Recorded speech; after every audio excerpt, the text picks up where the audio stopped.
Bienvenidos a Oración Sonora. El lugar donde tu espíritu encuentra calma y tu alma se eleva. En este espacio, cada sonido, cada palabra, está diseñado para guiarte hacia un estado de profunda paz y concentración. Imagina por un momento, el suave murmullo de un río, la brisa que susurra entre los árboles, o el silencio sereno de un amanecer. Así es la experiencia que buscamos compartir contigo. Aquí, te desconectarás del ruido del mundo y te conectarás con lo esencial, con esa voz interior que te invita a la reflexión y al encuentro con lo divino. Prepárate para un viaje de tranquilidad. Deja que las preocupaciones se disuelvan y que la serenidad inunde tu ser. Te invitamos a sumergirte en nuestras oraciones guiadas, meditaciones que aquietan la mente y reflexiones que nutren el corazón. Para no perderte ninguna de estas experiencias transformadoras, te invitamos a suscribirte a nuestro canal y activar la campanita. Así, la paz y la inspiración estarán siempre al alcance de tu mano. Únete a la comunidad de Oración Sonora y empieza hoy mismo tu camino hacia la serenidad.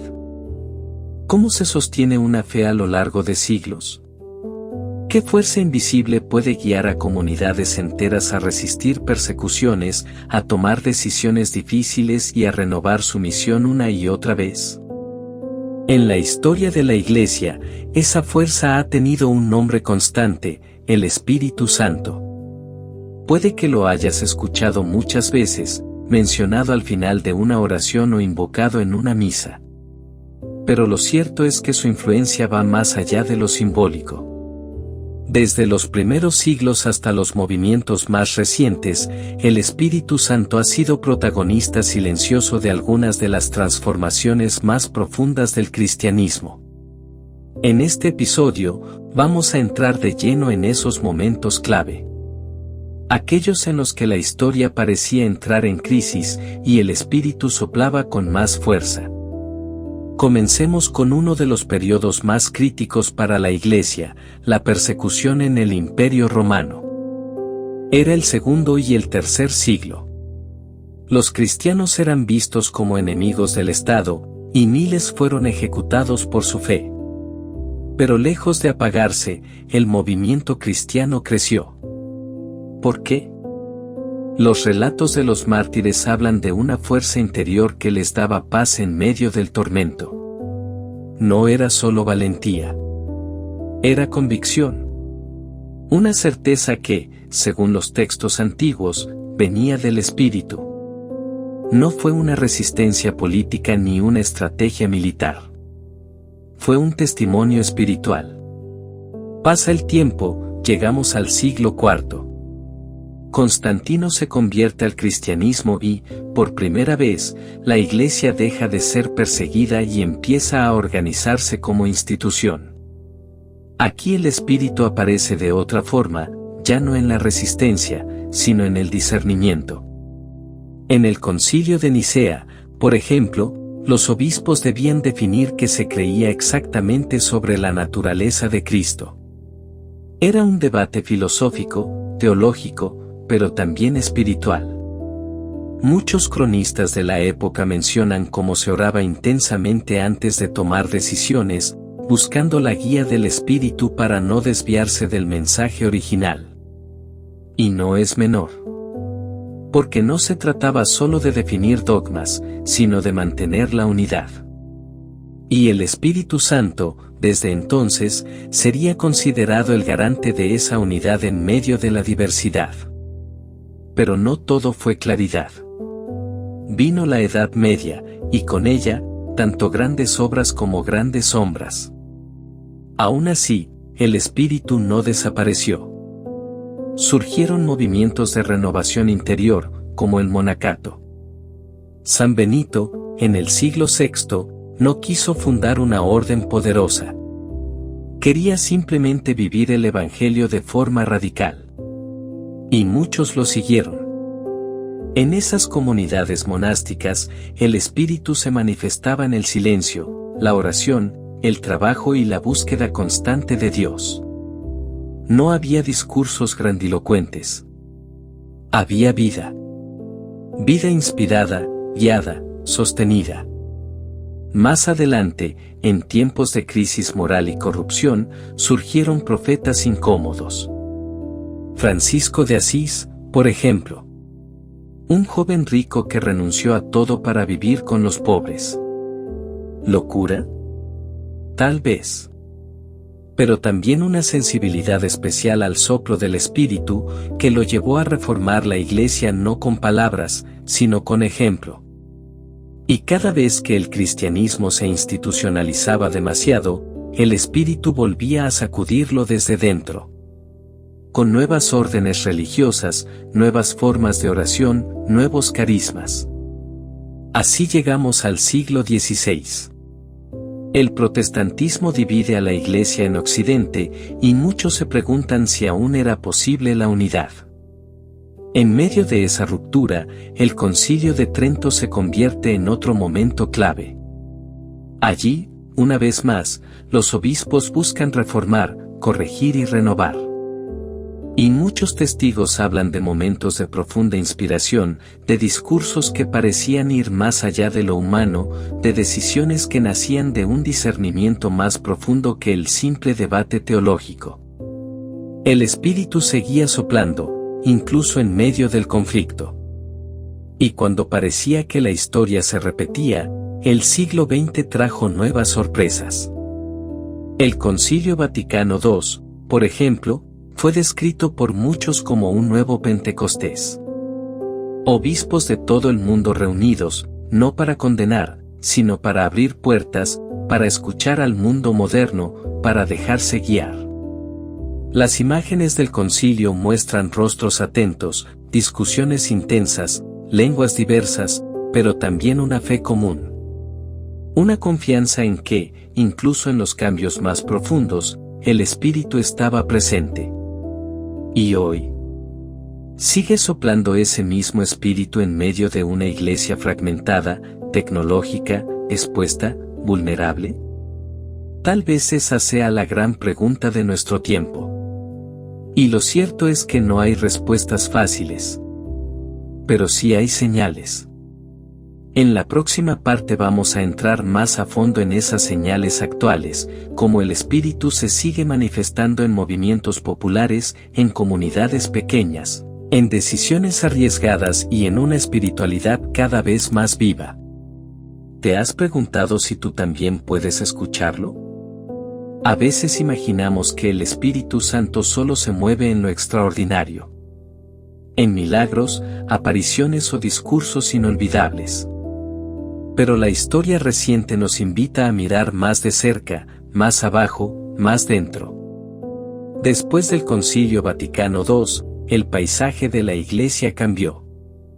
No solo en sus ritos, sino en su forma de estar en el mundo. El Espíritu, ese que ya no cabía en una definición teológica, empezó a manifestarse con nuevos rostros. Ya no solo obispos o sacerdotes. Empezaron a surgir laicos comprometidos, comunidades que oraban con intensidad, grupos que leían la Biblia en pequeños círculos, con hambre de sentido. En América Latina, por ejemplo, nació lo que se conoce como la teología de la liberación. Más que una doctrina, fue un movimiento donde el Evangelio se leía desde el dolor del pobre. El Espíritu allí no era solo consuelo espiritual, era fuerza para luchar, para transformar estructuras injustas, para anunciar que Dios está del lado de los que sufren. Muchos lo criticaron. Algunos lo persiguieron. Pero otros vieron en él un eco claro del mensaje de Jesús. Y quienes vivieron en carne propia esa experiencia, aseguran que solo una fuerza interior podía sostener su esperanza, el Espíritu. No muy lejos, en África, la Iglesia comenzó a crecer a un ritmo sorprendente. Y no era por campañas publicitarias ni por influencia cultural. Era otra vez lo mismo, comunidades sencillas, oración, cantos, fe viva. Testimonios de personas que, sin haber estudiado teología, comprendían con profundidad el mensaje del Evangelio. Era el espíritu actuando sin filtros ni estructuras complejas. En Asia, a pesar de contextos culturales y religiosos muy distintos, también se encendieron llamas.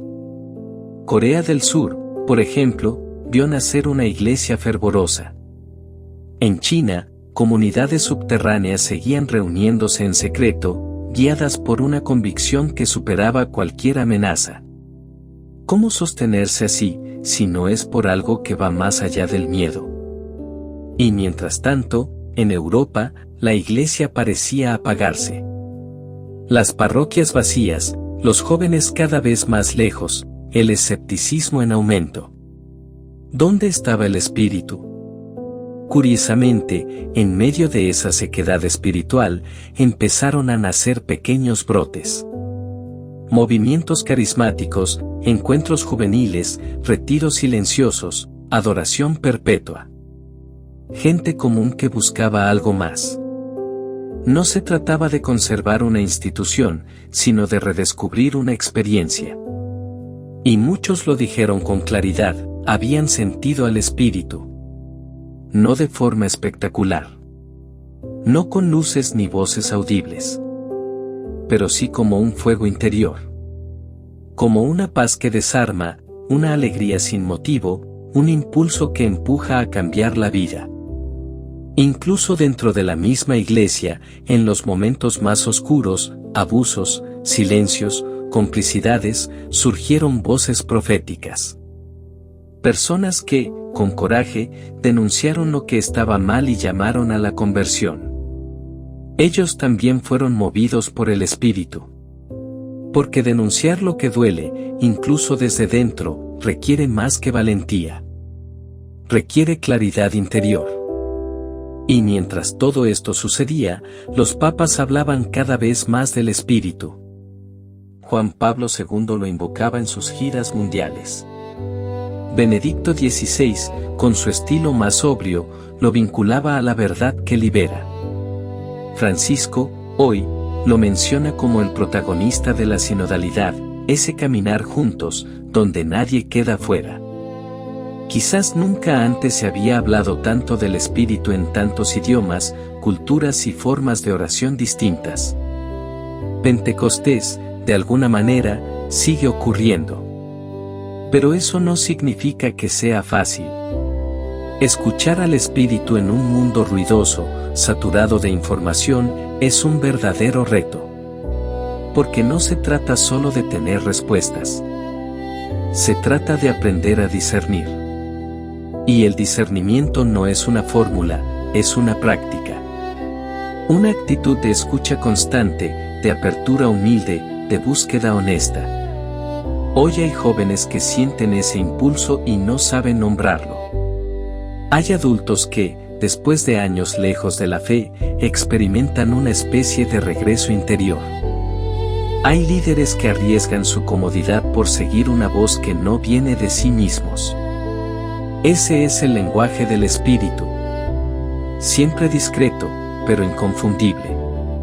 Y aquí estamos tú y yo, mirando hacia atrás en la historia de la Iglesia. Vemos persecuciones, reformas, crisis, renacimientos. Pero hay un hilo invisible que lo atraviesa todo. Un aliento que no cesa. Un fuego que, aunque a veces parece apagarse, siempre vuelve a encenderse. Tal vez el verdadero milagro no es que el Espíritu haya actuado en el pasado, sino que sigue actuando, ahora. Y si eso es cierto, entonces la pregunta inevitable es, ¿qué está diciendo hoy? ¿Dónde está soplando? ¿Y estamos escuchando?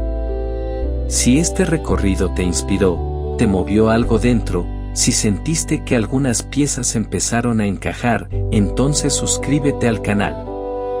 Porque este no es el final, es apenas el inicio de una conversación que sigue creciendo. Dale like si alguna parte te hizo pensar distinto. Comparte este video si crees que otros también necesitan recordar que el espíritu no es un concepto, es una presencia viva. Y mantente atento. Porque hay una parte más. Una que no solo mira la historia, sino que se atreve a mirar hacia adelante. ¿Estamos listos para eso?